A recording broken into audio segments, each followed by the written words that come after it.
nikmat kesehatan, yang keempat adalah nikmat kesempatan. Dengan empat nikmat yang terutama inilah kita bisa hadir dalam masjid ini pada siang sangat berbahagia ini dalam rangka takarub ilallah, dalam rangka berubudiyah kepada Allah Subhanahu wa taala.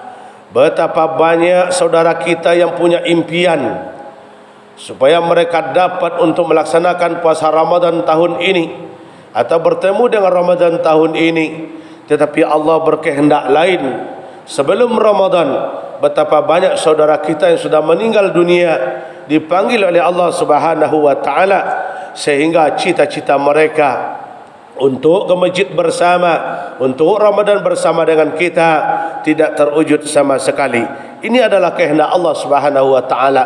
Tetapi kita sampai hari ini, sampai siang ini masih diberikan kesempatan oleh Allah Subhanahu wa taala untuk melaksanakan ibadah puasa dalam bulan ini pada siang harinya dan melaksanakan solat tarawih pada malam harinya. Maka inilah yang wajib kita syukuri kepada Allah Subhanahu wa taala. Salawat dan salam kita tujukan kepada arwah junjungan kita Nabi besar Muhammad sallallahu alaihi wasallam dengan ucapan Allahumma salli ala sayyidina Muhammad wa ala ali sayyidina Muhammad.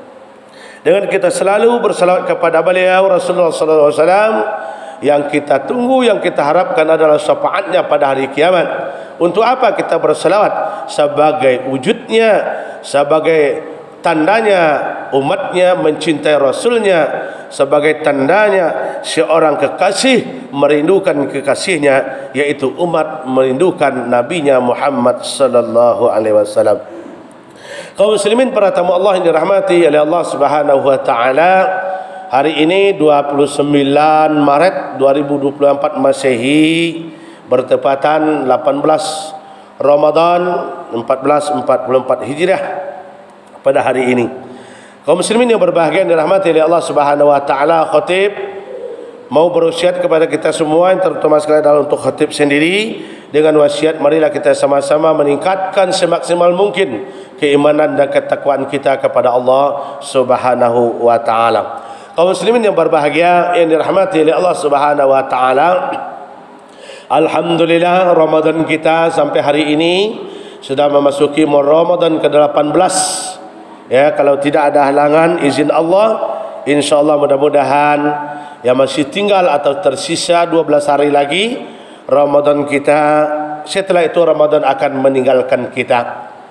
Berarti pada hari ini kita sudah berada suasana, yaitu namanya suasana nuzul Quran.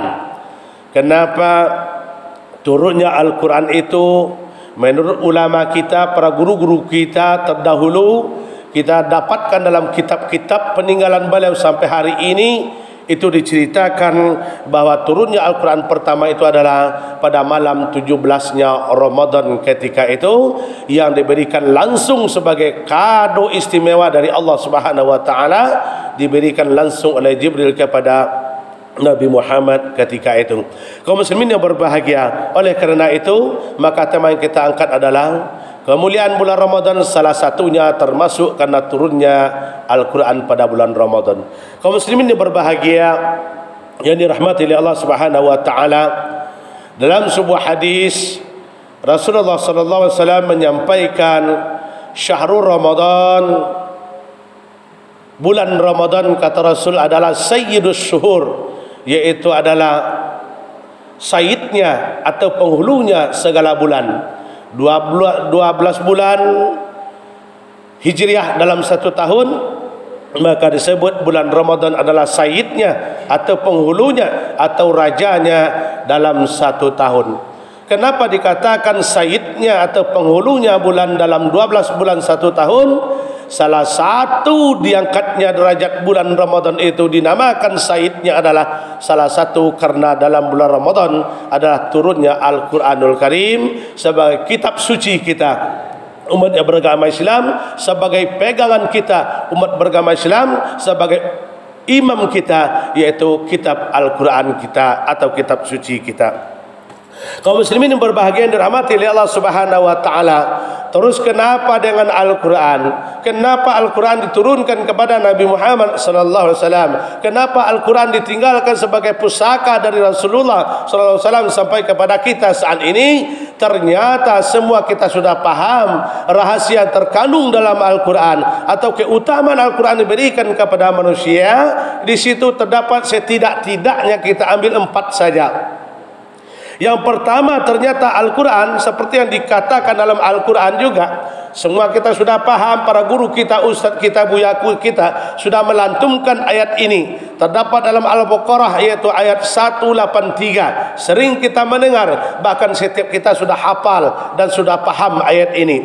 Yang khatib bacakan dari awal khutbah tadi, di situ dikatakan syahrul ramadana unzila fil Qur'an hudan linnas wa bayyinatin minal huda wal furqan. Ternyata yang terutama sekali keistimewaannya yaitu Al-Quran itu untuk manusia. Yang terutama sekali, yang paling utama tujuan Al-Quran itu diberikan kepada manusia ternyata adalah hudan linnasi wa bayyinatin minal huda. Ternyata adalah hudan adalah petunjuk. Berarti Al-Quran jamaah adalah petunjuk bagi seluruh umat beragama Islam. Bagi orang mukmin, bagi kaum muslimin adalah petunjuk satu-satunya. Semua kehidupan di dunia ini, kehidupan bersosial, kehidupan bertetangga, kehidupan dalam lingkungan pekerjaan, semuanya kalau kita semuanya disandarkan kepada petunjuk Al-Quran, insya Allah akan sukses dan bahagia dunia dan akhirat. Tetapi kalau kita belakangi atau kita tinggalkan petunjuk Al-Quran, bahkan akan terjadilah kepada manusia itu kesengsaraan dunia dan akhirat. Jadi Al-Quran adalah petunjuk bagi seluruh umat muslimin. Kaum muslimin yang berbahagia yang dirahmati oleh Allah Subhanahu wa taala. Yang kedua, keutamaan Al-Quran ternyata untuk kita adalah wal furqan atau disebut dengan al-furqan. Apa itu furqan? Pembeda, penyelisihan, ya. Pembeda apa? Pembeda antara yang hak dengan yang batil. Wala talbisul haqqa bil batili wa taktumul haqqa wa antum ta'lamun. Bedakan mana yang hak, mana yang batil. Bedakan mana yang buruk, mana yang baik. Berarti Al-Quran yang terutama, yang nomor 2 keistimewaannya, keutamaannya bagi manusia adalah sebagai pembeda mana yang buruk, mana yang wajib kita tinggalkan dan mana yang wajib kita kerjakan, mana itu yang hak dan mana yang batil. Berarti jamaah Jumat rahimakumullah yang dirahmati oleh Allah Subhanahu wa taala, yang 2 ini saja keutamaan Quran kalau kita analisa, kita terima dengan iman yang penuh kepada Allah Subhanahu wa taala, maka cukuplah meyakinkan kita bahwa Al-Quran ini satu-satunya petunjuk, bahwa Al-Quran ini satu-satunya penyelamat, bahwa Al-Quran ini satu-satunya membawa manusia kepada hal yang diridhai oleh Allah Subhanahu wa taala. Kenapa dikatakan demikian? Karena Al-Quran nomor 1 tadi adalah petunjuk, yang kedua adalah pembeda dari petunjuk itu, mana yang baik dan mana yang buruk. Termasuk puasa Ramadan jamaah, ini adalah petunjuk dari Allah, kita dapatkan juga dalam Al-Quran. Kalau tidak terdapat dalam Al-Quran, mungkin tidak kita laksanakan. Rasul Nabi kita pertama sekali melaksanakan ibadah puasa ini, beliau juga mendapatkan petunjuk dari Al-Quran, pahamnya dari Al-Quran, perintah Allah melalui Al-Quran. Seperti ayat ini kita ketahui juga bersama, sudah hafal malahan bagi kita. Ya ayyuhallazina amanu kutiba alaikumusiyam kama kutiba alal ladzina min qablikum la'allakum tattaqun. Perintah ibadah puasa ternyata kita laksanakan sampai hari ini juga petunjuk dari Al-Quran yang didapatkan oleh Rasulullah sallallahu alaihi wasallam. Kenapa diperintahkan kita puasa?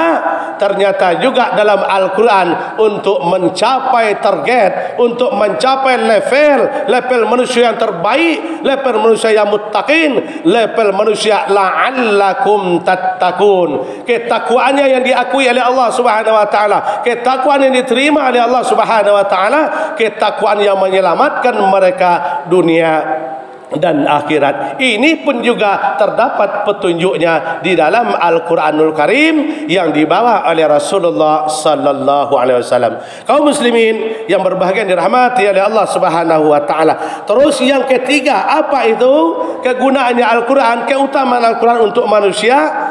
Dalam surah Bani Israel 82 Allah mengatakan, "Ma hum syifa'u wa rahmatul lil mu'minin." Berarti Al-Quran ternyata yang ketiga ini keutamaannya, keabdalannya adalah sebagai obat bagi manusia dan rahmat bagi orang-orang yang beriman kepada Allah Subhanahu wa taala.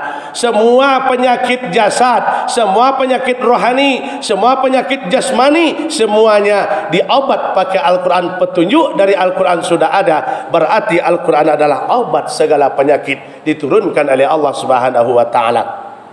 Yang terakhir, yang keempat, keutamaan Al-Quran ternyata diturunkan oleh Allah adalah mau'izatun mir rabbikum. Ternyata mau'izatun. Apa itu mau'izatun?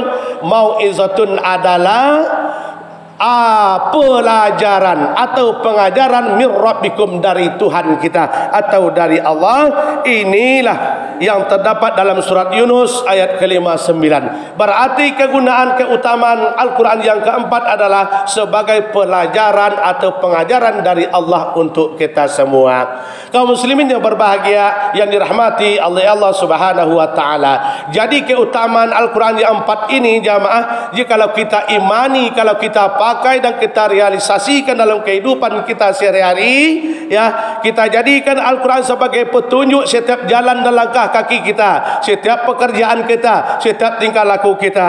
Yang kedua, kita jadikan Al-Quran sebagai penentu dan pemisah, sebagai penyaring dan filter mana yang layak kita lakukan, mana yang layak kita tinggalkan, mana yang perintah wajib kita tinggalkan, dan mana yang larangan yang harus kita, mana yang perintah harus kita kerjakan, dan mana yang larangan harus kita tinggalkan. Ya, setelah itu kita jadikan Al-Quran sebagai obat kita, sebagai obat hati kita, sebagai obat jasad kita, galau kita, ya, semuanya penyakit manusia diobati dengan Al-Quran. Bagaimana caranya? Memperbanyak membaca Al-Quran, memperbanyak mentadaburi Al-Quran, apalagi sekarang adalah di dalam bulan Ramadan.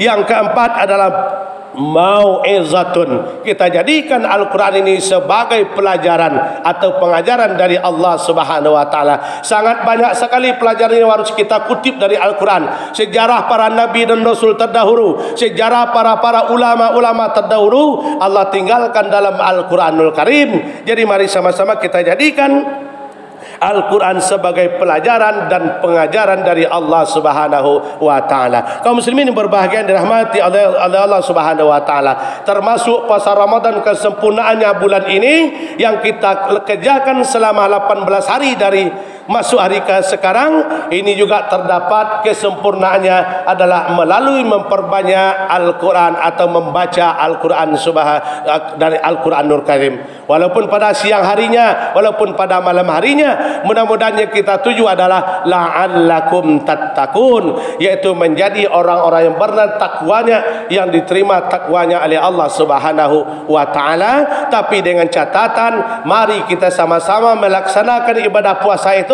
sesuai dengan tuntunan dari Allah, sesuai dengan tuntunan dari Rasulullah sallallahu alaihi wasallam. Yang terutama sekali jamaah, kalau kita puasa jangan coba-coba meninggalkan solat yang 5 waktu.